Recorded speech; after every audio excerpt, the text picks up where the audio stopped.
All right, well, thank you everybody for coming back. We are ready for our last project. We are part of the Blick Summer Workshop Series here at NAEA headquarters. We are at the Studio and Gallery Space in Alexandria, Virginia, and we are here with a group of art educators from across the country. Our project right now that we're going to do next is called A Drone's Eye View. Could you imagine what it might have been like in the early days of flight to be one of those first people that got to go up in an airplane and take a look at the Earth from that brand new vantage point that nobody else had seen before? And that actually happened to a group of artists, and they were able to see a whole new perspective on the landscape below them. They coined a term for it, and it was called aero painting. So now in this century, we have things like drones, and we have satellites. And we are all able now to look at pretty much any place we want to look at from a bird's eye view, way up above. Google Earth and Google Maps, well, you can type in what you want to see, and you're able to see it. So it really, you have no foreground, you have no background, there's no horizon line. It just totally abstracts things. This is Roswell, New Mexico, you know, where the alien ship landed supposedly. Right.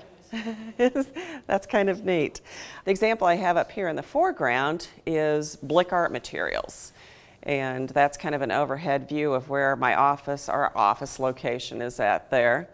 And then I also have one up here on the table. Okay, edge of Manhattan, Statue of Liberty out here. So a piece of black paper, and everybody also has in their packet today some Wonder Foam. Great old Wonder Foam. This works wonderful if you're doing embossing to have a sheet of that underneath because it's nice and soft. So I'm going to have you guys take your image and tape it over the top of the black sheet of paper. This could be kind of overwhelming with all of the different shapes like this. So what I suggest is pick out what is important to you, what you find really interesting and attractive in this. So I know that I want to trace the Epcot ball, the sphere here. Now I am using a ballpoint pen, but this is kind of an old school ballpoint pen. It's a Bic Velocity, but if you look at the tip of it here, you can see it's very thick, it's rounded, it doesn't have a fine point. It just is really good for tracing things over on paper because it doesn't go through the paper. And I'm giving it a little bit of pressure because what I'm doing now is I'm debossing into the black paper below it. Okay, so once I've removed the tape, I'm going to take the image off now, and I can kind of see my lines. This is General's white charcoal. I've broken a half a stick off because you don't really need more than that.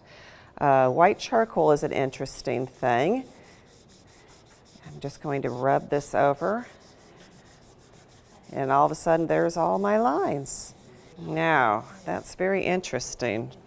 Almost looks like a petroglyph or something.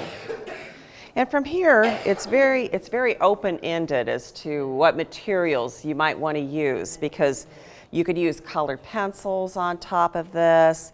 I'm just going to show you a couple things. I have just a basic pan set of watercolors here. Okay, so watercolor, you know, being pretty transparent. When you put it on top of this nice white charcoal, you can see it's kind of picking up some of the white of that charcoal, and that's increasing the opacity of the watercolor. This is from Richardson, and this is semi-moist tempera cakes. They don't need as much water applied to them. But when I get into some of the detail work, like all of these little pieces down here, now I might want a colored pencil or something like that. I brought out today some Crayola color sticks. And I discovered these a couple of years ago and how much I really like them. I don't know if you guys are familiar with these or not. Basically, they've taken the lead from the inside of a colored pencil and put it in a stick. It has an octagonal shape so that you can turn it around on its side and use a corner and get some very, very fine detail. As you can see, I'm getting some really fine detail and putting it inside these lines. You can break these in half very easily to get them around the room. Also gives you a much finer area. And then also you've got the opportunity to turn it over on its side and color large areas at a time too. So Billy did this with her 8th grade class. And instead of using black paper, she used tan paper. And so the chalk over the top of it that she used was a darker. So when she added the watercolor and the color into it, the colors were much more muted and softer toned. And she had the class think about places that they'd visited or perhaps wanted to visit, like on a vacation, so that it was a scene that they really wanted to do. And she printed those out for them ahead of time.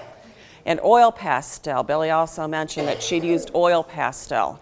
When you have large areas, like some of our examples here have a lot of water surrounding them, you can use an oil pastel and it will be able to cover those larger areas faster. And the blending. And they can blend then with lots of, with the colors and get the different shades of the water as it gets deeper and things like that.